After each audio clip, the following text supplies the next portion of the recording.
खास करके सुधीर भैया का भी मैंने एक स्टेटमेंट देखा जब था जिसमें उन्होंने कहा था कि जाओ उसके पति का घर है, वहाँ पे कोई नहीं तुम्हें रोक सकता है। तो आज मैं गई थी सुधीर भैया, और आज आपका फर्ज बनता है कि आप आए और हमारे लिए हमें इंसाफ दिलाएं।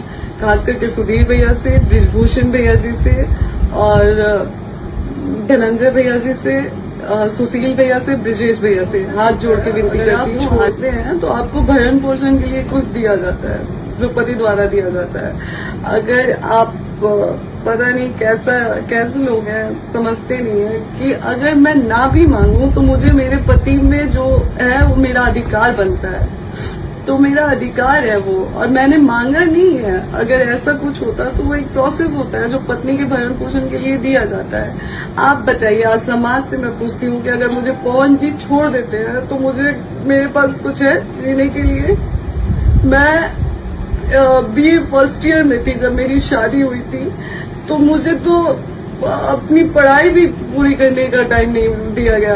यहाँ पे पापा से बोला गया कि पेपर था जब मेरी शादी हुई थी, उसके 10 दिन बाद मेरा एग्जाम था। मुझे बोला गया कि आपको आगे हम लोग शादी के बाद पढ़ने देंगे, और शादी के जस्ट बाद हमसे बोला गया कि आप अपने पापा को फोन करके बोल दीजिए कि आप पेपर नहीं देना चाहती हैं। पवन सिंह से शादी हुई है आपकी, आप आगे पढ़ेंगी, लोग क्या कहेगा।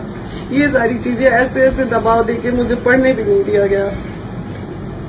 अगर जिस तरीके से देखा जाए कि आपके हिसाब से चीजें नहीं होती हैं, जो आप चाहती हैं वो चीजें नहीं हो पा रही हैं, अगला मूव मैम आपको क्या है? अगला, अब मैं जनता के बीच में आ गई हूँ और जनता से ही हाथ जोड़ के मैं इंसाफ मांगती हूँ कि आप लोग ही अब मुझे इंसाफ दिलाए, क्योंकि पहले कुछ दिन पहले तक ये चार दीवारी के अंदर की बात थी, लेकिन अब ये चीजें समाज में आ गई हैं और अब समाज ही समझेगा कि मुझे कैसे इंसाफ दिलाना है। फिर भी मैं समाज के आगे हाथ जोड़ती हूँ, अपने समाज के। हमारी बेटी को आप लोग इंसाफ दिलाएं, मेरी बेटी को इंसाफ दिलाएं।